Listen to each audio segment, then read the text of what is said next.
Hey guys, thank you for coming back to the next video. Guys, I wanted to take you to my community page, and I just wanted to show you of a recent upload I made.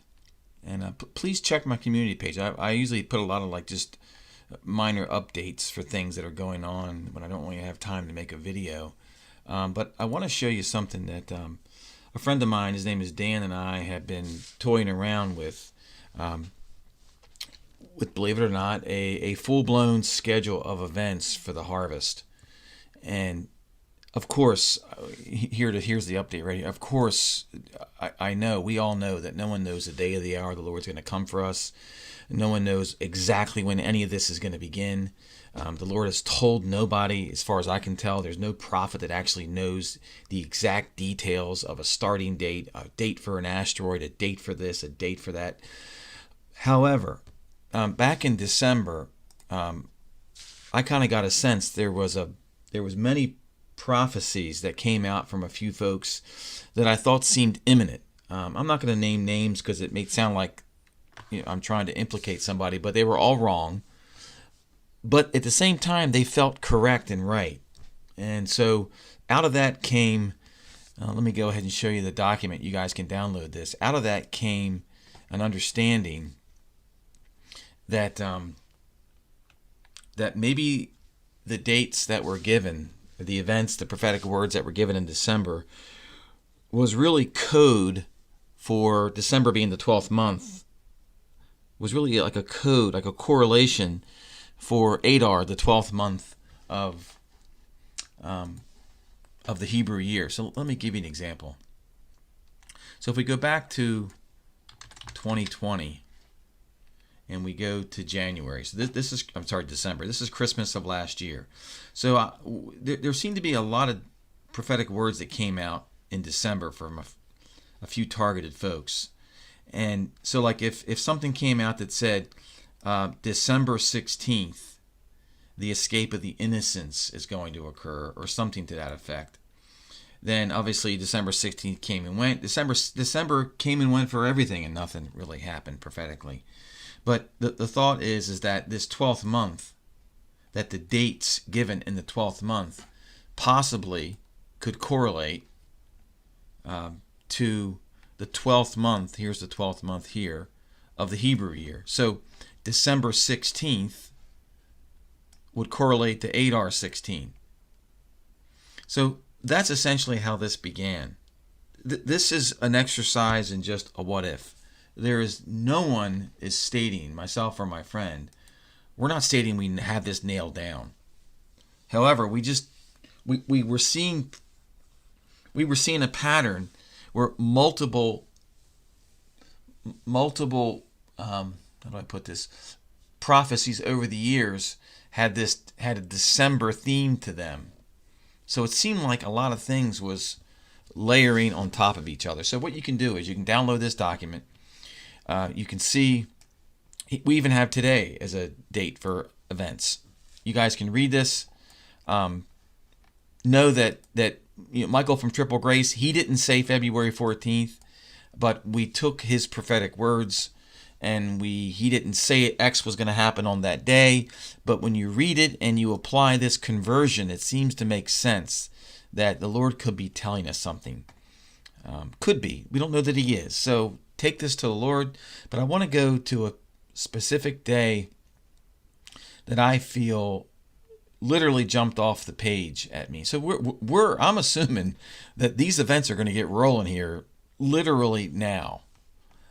It's not like it's next year, it's now, based on this, this guesstimate. But February 28th, the last 2 weeks, I saw a ton of things that pointed to this event right here, the event that is going to shock the world, this right here. And you can see there, all these things just fell in line. They fell on top of this February 28th when you correlated the prophetic word to that day. Now, all these bullets here didn't say on February 28th X, Y, Z is going to happen. But what they said was, like Aaron's dream from 2013, it occurred on June 7th. It occurred on June 7th, which is IR 28, which is the 28th day of the second month. And Jesus in that dream told her that date, he said, I'm not telling you the date, he said, but I'm telling you that date correlates to a date. And June 7th, 1967, is the third day of the Six-Day War. It's called Jerusalem Unification Day. It's when the Jews finally unified all of Jerusalem on June 7th, 1967. And that was a day that in her dream, that many people were missing. I think it went mostly children. So, you read them yourself, guys. And like here, if you want to look at God's Healer 7, God's Healer 7 had a video March 10th, 2012.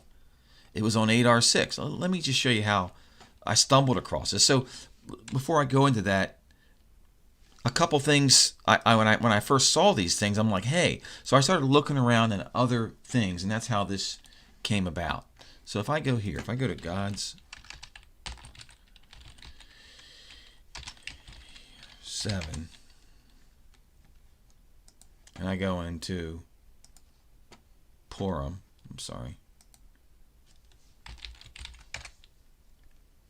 So they had a video here.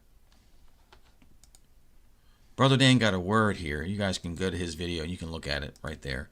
And he was speaking about how it all begins and ends on Purim. Now, however this went down, they were thinking it began in 2012 and ends, she had some idea about it ending 7 years later. Nothing appeared to happen from 2012 to 2019. I really think what this means is it begins on Purim of one year and ends on Purim the next year. So I just happened to just by chance go to March 10th, 2012. And I looked on March 10th and it's 8R16. And I just about fell over dead and I thought, 8R16, the day after the 3 days of Purim here. And so that's what struck me as right here. That's what struck me. It says, well, that video, see, my thought is this. When these modern day prophets get a prophetic word, I think it's very important on the day they actually release the word, along with the content of the word. I also believe the actual day that it gets released, there's always some type of clue. It's part of the information that needs to be looked at. Here's another one here. Let me show you another one here. Barb at 278 Pike Lake.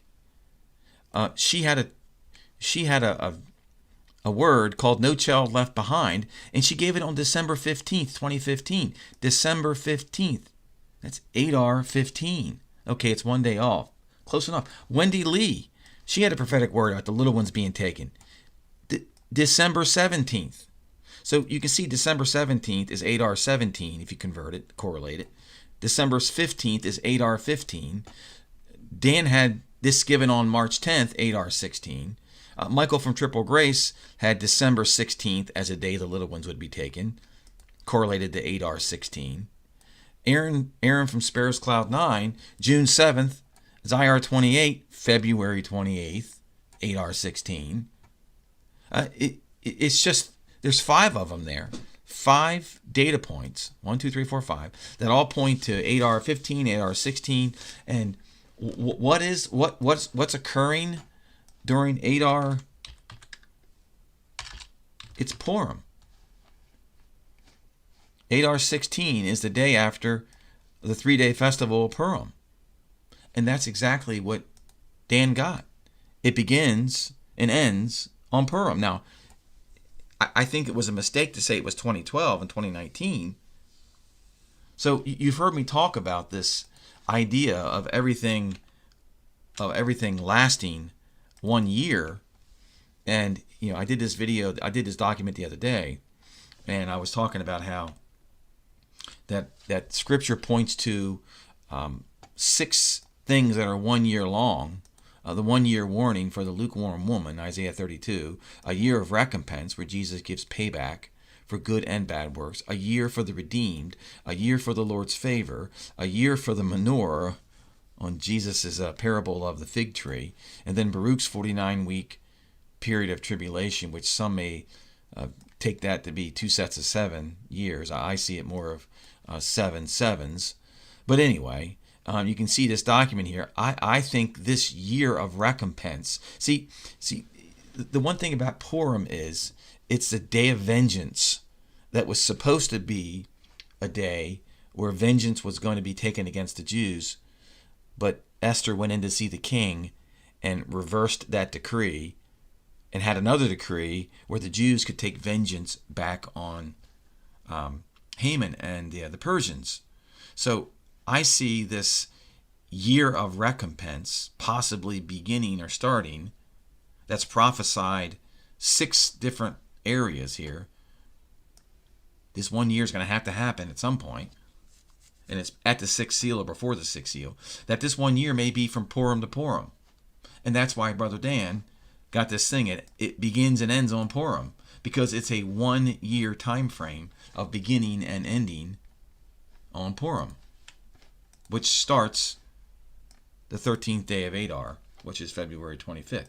Still, pure speculation on my part. No one knows anything for sure. But I will say this. At some point, we're going to be called up into the clouds, and we're going to be told everything. For Amos 3 says, "For the Lord does nothing without revealing his secret plans to his servants, the prophets." Okay, so of all the days, February 28th, to me, this particular year, these correlations that we have here, okay, they don't work next year. It doesn't work next year. IR 28, IR 28 does, but this Adar 16 next year won't be February 28th. March 10th, 2012, Adar 16 next. So you have to go 12 or 13 years into the future to have Adar 16 equal February 28th. I don't think we got 12 years. So with that, guys, you can continue on. I'm not going to go through this. You guys can take all this. The one thing I would note is that at the end here, I think the Swedish Boys Rapture Vision is the weekend of the Good Friday weekend. Boy, that's the wrong date. That should be March 28th. Sorry about that, guys. I'll fix that. Okay, so with that, guys, if you're interested, go and download this. See what this speculation says. None of it is thus saith the Lord, but this February 28th date is a date that I could not let that go. February 22nd, real quick, February 22nd. This was a time that was mentioned as a time of ingathering. The plan. I think this is the time when the planning is going to occur. The Amos 3:7 is going to occur. All right, guys, with that, I'll let you go. Have a great day, and God bless you.